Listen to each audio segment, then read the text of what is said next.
Okil Charles Kanjama oyier kaka jakom manyien mar riwruok mar okinde pacho ka LSK bang' yudo kwan ombulu maromo 3,728 kaluwore kod ombulu mokinde ma pacho ka nogoyo odiechieng' manyoro.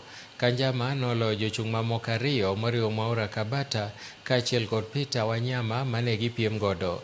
Kaluwore gi kwan ombulu manokwan, Peter Wanyama nobiro e thuolo mar ariyo gombulu 2,616 kane iluwe kod Mwaura Kabata manoyudo 2,086. Kaluwore gi twak mare, Kanjama oyango nobiro tiyo machiegni kod okinde duto moriwo mane osiro lwedo yiero mare kaachiel kod mago mane ok oyiere. Way of serving the society.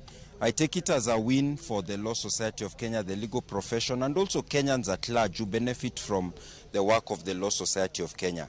And for me, I think it's also a win, but it is a responsibility as well. It's a responsibility to hold to those high pledges and commitments I made to the statutory role of the Law Society of Kenya.